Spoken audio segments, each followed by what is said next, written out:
Well, hi everyone, it's Russ here again, and I've been thinking about how I've been making hiking sound like it's all fun and games out there, but there's a dark side to it, and sometimes things just don't work out there. So I'm going to talk about my 5 worst hiking experiences. So stay tuned.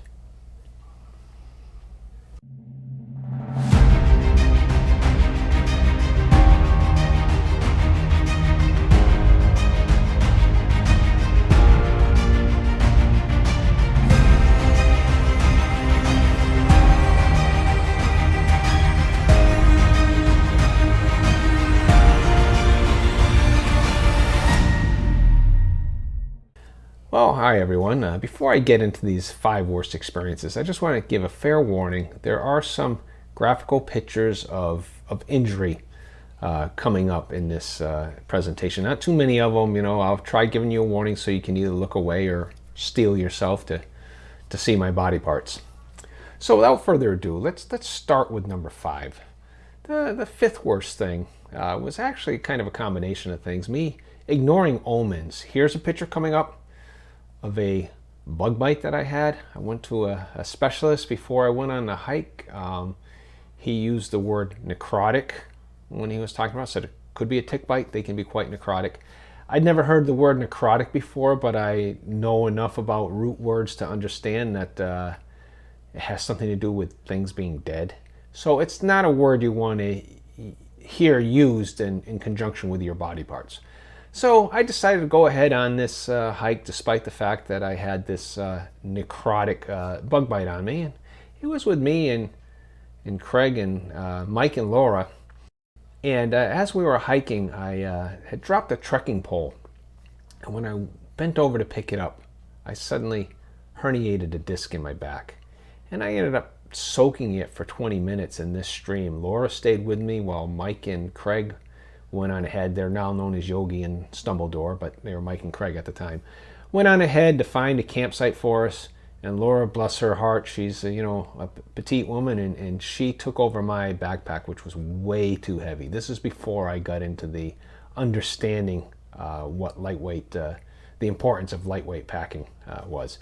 So the next morning, I could barely be human. I crawled out of the tent over to a tree, hauled myself up. Once I was standing, I was okay, but the others decided that it would be best for me if we didn't continue to hike. So we bugged out of that hike. I think they were being a little wimpy, but that's just me.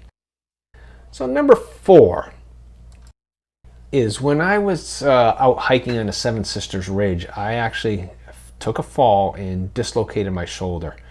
And boy, I thought I had broken my arm. Fortunately, I was only a mile from my car, maybe a half mile through the woods. Ran into another hiker there, and he said, you should get that checked out. And I don't know what I would have done if I hadn't received that bit of advice. I mean, here I am thinking my arm is broken. It's a good thing he told me that I should have it checked out. And I did have it checked out. Went to a specialist, thanks to Steve Silver, who my wife worked for many years, for getting me in to see the specialist. And he gave me this note. I don't have a picture of my dislocated shoulder. I don't have an x-ray or anything. But he gave me this note saying, this was a few months later, saying that, yeah, I could go hiking again. That was the first time I dislocated my shoulder. The second time came 4 years later. This year, if you watch my last recap from my hike down south, you know that I took a fall. It really wasn't bad. I slipped again on loose rocks, and it popped right back in, almost immediately. But I felt it was best to live to hike another day. So that's number 4 on my list. Number 3 on my list is actually what's behind the story of how I got my trail name of Bad News. I was hiking over the Presidential Range in New Hampshire. This was in 2019, I believe. And I had the misfortune of having this perfect hiking weather. 55 degrees, not a cloud in the sky, 100-mile visibility. And I forgot to put sunblock on my legs. And my legs really don't see the light of day very often, except when I'm hiking. And I was above tree line for a good nearly 12 hours under those conditions. Another gross picture coming up, actually a couple of them. So I had actually gotten off the presidential range the next day when I found that I had these second-degree burns on my legs. And I made it to the Carter hut in the presidential range. This is what I did to their mattress because my legs just oozed all over that night. The caretaker said, don't worry about it. They bleach it. I really think they should burn it, you know. So that's the short story of how I got the trail name of Bad News. So my number 2 item, it's a combo. So this is a bonus. Craig and I were hiking in the Grand Canyon. This was 2011, so that's 11 years ago now. And twice we ran out of water. And I also was having withdrawal symptoms. In those days, I was on statin medications to lower blood cholesterol. It's a whole different story. I don't want to get into too much, but I refuse to take those things anymore.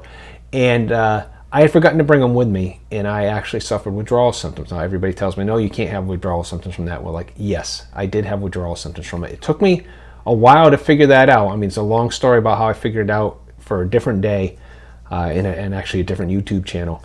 But I was a mess while I was down there, and kind of made it kind of messy for Craig, uncomfortable for Craig, but he was a good sport about it. He invented the charm, that Craig H. Ellsworth rehydration method while I was out there. So like the first time we ran out of water was up in the National Forest. I had Craig set up this tent. I went and searched. We found this pothole. We treated that with chemical treatment to make the water safe.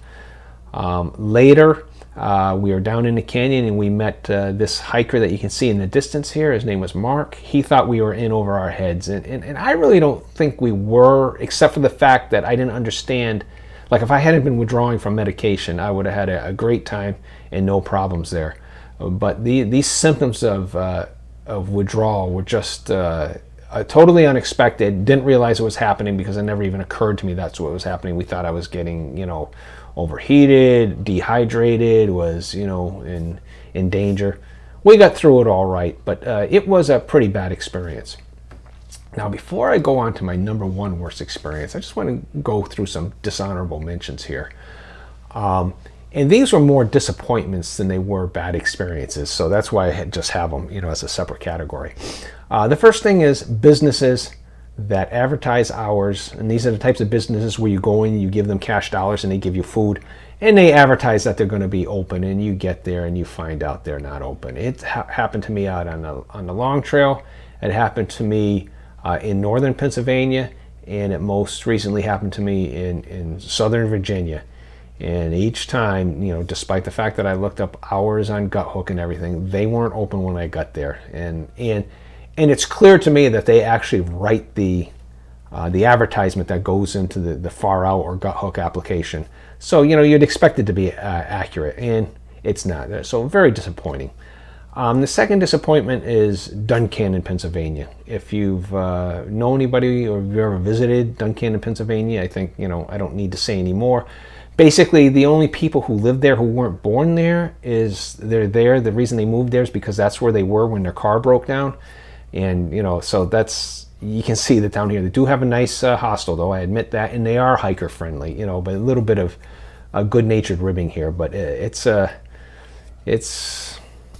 Duncannon, Pennsylvania.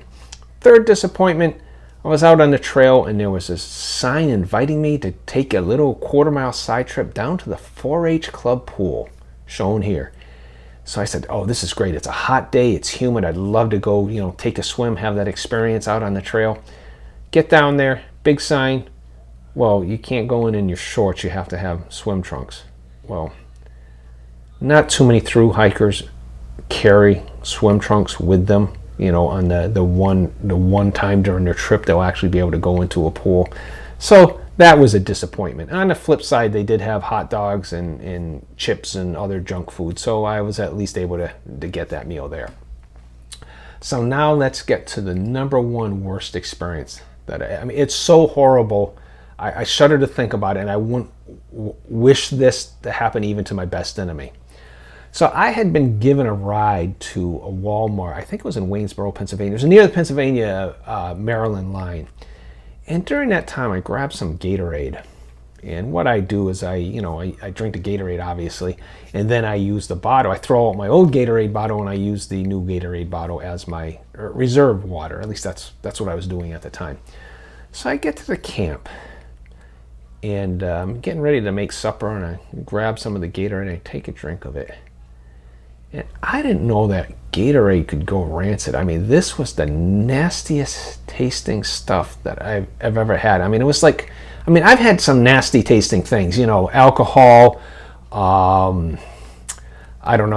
tomatoes, but nothing could really prepare me for this. Pin ink, that's another one that I've gotten in my mouth, sucking on a pin when I was a little kid, but nothing prepared me for how nasty this tastes.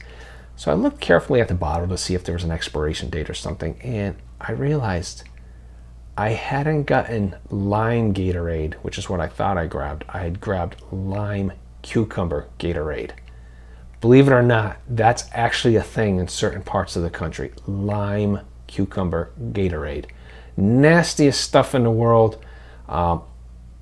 I couldn't get that taste of cucumber out of it, so for my reserve water bottle, it was in there. I mean, this was like, I was stuck with that until my next resupply. It's just a horrible experience. I don't wish it on anybody, so just be careful. If you're in that part of the country, make sure that when you grab a Gatorade, you're not getting lime cucumber Gatorade. I mean, it's a thing, it's shocking. So those are the 5 worst experiences I've ever had out on the trail. Thanks for listening.